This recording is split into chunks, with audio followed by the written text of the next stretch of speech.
Today we're discussing ways that we can overcome, or a relationship can overcome, having an affair.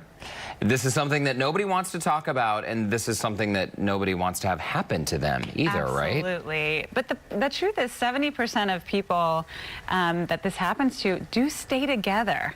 So you're not alone if this is happening to you. It doesn't have to scream the end of a relationship, but it certainly isn't something that you can do alone. Yeah, I mean, the starting point would be to go seek that help. Find someone like yourself to really dive into, do we need to know why it happened? Do we need to know all of those answers? Absolutely. But when we say seek help, we don't mean call your mom, call your cousin, call your best friend.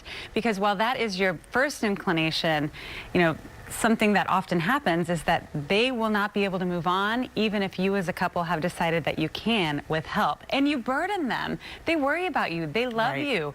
They don't need that burden. Go find a professional. And don't do this on social media either. Oh, we've seen that too, my gosh, right? No, do not post and bash people on social media. It's hard enough to come up with your own feelings about this, but then to have to deal with navigating everyone else's feelings about this, that's really difficult. So I just say keep things less complicated. As it is, there's already one too many people involved. So keep it, you know, simple. Seek help.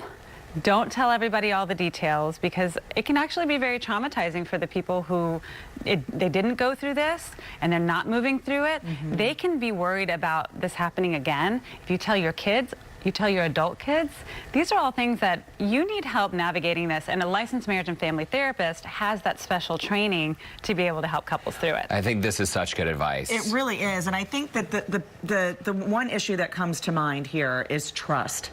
How do you, and you know, this is obviously a very specific or general question. How do you regain the trust? I mean, that's where that relationship needs to be rebuilt. That is what everyone wants to know when they come into the office. The analogy that I give is, if there is a pile of poo that you have, your partner who has cheated on you has shoved you into, you're neck deep, and they promise you, I'm not doing this anymore, and they're standing way over there, and you know, it doesn't stink over there, it's nice, it's sunny, they're clean, and they're saying, come over here, things are so much better over here. Just get over it, just get through it. What I say is, look, you need to get in there with them, hold their hand, bolster them up, and then you can walk away from this together. But all of these people who say, well, the affair is over, so you need to be over it, you're not building any trust. If anything, you're making them feel like they're going to be alone in this forever and more isolated. And no one can do that but you. So if you're not willing to do that work, if you're not willing to be transparent, to share, you know, everything that is going on with you, at least for the first few months, this isn't going to work out. You're going to be dealing with the exact same low level of trust for the next 10 years. That's really good advice. What about ways to prevent an affair? Because I'm sure, Dr. Coles, in your office, you hear probably the same things repeated by different couples. Oh, I felt lonely. We hadn't had sex in a long time. I needed, you know, that companionship. Absolutely. Are we able to prevent these things from happening in the first place? I absolutely think that 99% of affairs can be prevented. And what you need to do is really check in with yourself. Check in with how you're doing with your emotional satisfaction, not just with the marriage, but within yourself. These people are typically unhappy. They're just dissatisfied people, and they're looking for an outlet. They're looking for fun. They're looking for novelty. They're looking for something that will, you know, or someone who will make them feel like they are just the most amazing person on this world. And I think that if you can check in with yourself and notice when your satisfaction level is declining overall, and talk to a therapist about it. Talk to your partner about it. If you feel like you're getting disconnected, that's one of the things that I have to, you know, toot my husband's his horn, is like, he will tell me the minute that he's feeling disconnected, especially now with like TV stuff going on. I'm flying around a lot. He's, you know, he's like, hey, we really need to make a date night as soon as you get back. Awesome. You have to address that. But if he would have never tell me that, we would be one of those couples who a year down the road, 5 years down the road, are super disconnected, and then the next thing you know, it's divorce. Tell your partner what you need. Yeah. Tell your partner what you need. Tell your partner, don't be afraid to say, I'm unhappy. Because I think a lot of times people are afraid to say, I'm unhappy with the way that we're living our lives. I want something different, because they think they're going to say, oh, well, I want a divorce. I want a divorce. Yeah. And especially when there are children involved or any other dependents involved, people are just scared to say they're unhappy. They think that that's going to be the beginning of the end. Go to therapy. I see all my couples no less than 4 times a year for check-ins. Get maintenance therapy.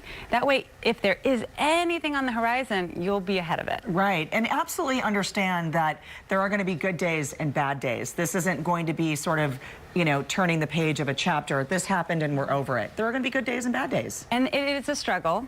If you are one of those people out there who's considering having an affair, or maybe teetering with someone emotionally, don't do it. Don't do it. I beg of you. You are creating a really, really nasty, nasty web that someone like me has to help you uncover. Yeah, and it never ends well. It doesn't for anyone. It really doesn't. And the last point, never make rush decisions when it comes to a relationship. I still love that advice that in the case of infidelity or some other massive problem in the relationship, resist the urge to call all your friends and tell your mom and tell everyone, because eventually you can forgive and get over it, but that mom may never forgive your spouse, right? And don't rush out and file for divorce. You know, there are a lot of things that you can do ahead of that, and most people just want to know that they've tried everything that they can. That way, whenever they go into new relationships, they don't have that baggage and they don't have that resentment or regret. So make sure that you're trying, and that could mean X amount of counseling sessions. Of course, for me, I don't want an amount. I want you to work through this all the way, but at least give yourself like 6 sessions with a therapist to see if anything could come out of it and if you could change your heart or your mind. Dr. Viviana Coles, always great to see you. Great advice. Thanks so much for coming in and having the conversation. To connect with Dr. Coles, head over to the Scene on Houston Life section of our website. And we will be right back. Don't go away.